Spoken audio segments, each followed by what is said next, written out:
2022 December 7 నుంచి 2023 April 28 వరకు కేసీఆర్ పరిపాలనని ఎవ్రీడే మీరు లైనప్ చేయండి. డిసెంబర్ 7, 2023 నుంచి 2024 ఏప్రిల్ 28 వరకు నా పరిపాలన తీయండి. రెండింటిని మ్యాపింగ్ చేయండి. Power, water, permissions in municipalities, other employment, salaries, pensions మీరు క్లియర్గా ఒక నివేదిక తయారు చేయండి. ఆ నివేదికలో నేను ఏ దాంట్లో అయినా అండర్ పర్ఫామ్ చేస్తే కేసీఆర్ కంటే I'm there to take punishment from KCR. అరే నోరుకి వచ్చింది మాట్లాడేసి అబద్ధాలు చెప్పేసి తండ్రి కొడుకు అల్లుడు నలుగురు ఊరి మీద పడి కాకుల్లాక ఏంది గోలా. అరే ఇట్లా మొదలు పెట్టినమో లేదో అప్పుడే.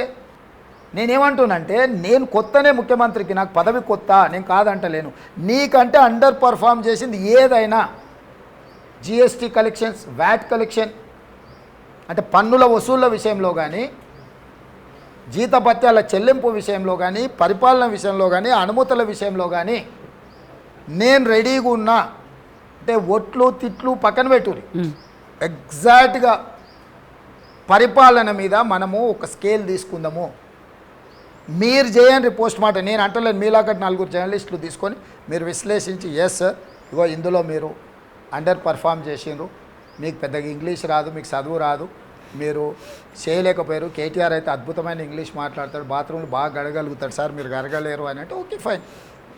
ఆ ఒక్క విషయంలో నేను పోటీ పడలేను కేటీఆర్ తోటి, బాత్రూమ్లు గడిగే దాంట్లో ఆయనకున్న ఎక్స్పీరియన్స్ నాకు లేదు. మిగతా దేంట్లో అయినా నేను చెప్తున్నా 100% నేను సిద్ధం. ఇంతకంటే ఇక నేను చెప్పడానికి ఏముంది.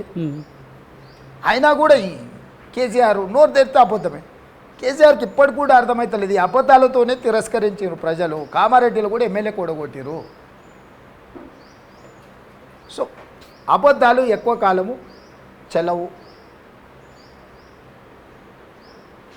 కాబట్టి ఇప్పటికైనా కేసీఆర్లో మార్పు రావాలని కోరుకుంటున్నా. ఆయన వయసులో పెద్దోడు, అనుభవంలో పెద్దోడు. తెలంగాణ ఉద్యమంలో వీళ్ళందరితో కలిసి ఆయన కూడా కొంత దూరం నడిచిండు.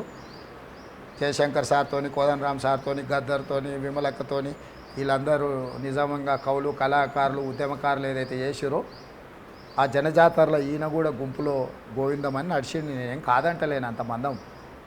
కానీ ఆయన ఒక్కడే ఏదో పొడిచేసిండు, సాధించేసిండు. ఇవన్నీ ఆ భజన సంఘానికి చెప్పుకోవాలి, ప్రజలకు చెప్తే ఎట్లా. కాబట్టి ఆయనలో కొంత ప్రవర్తన రావాలి, మార్పు జరగాలి.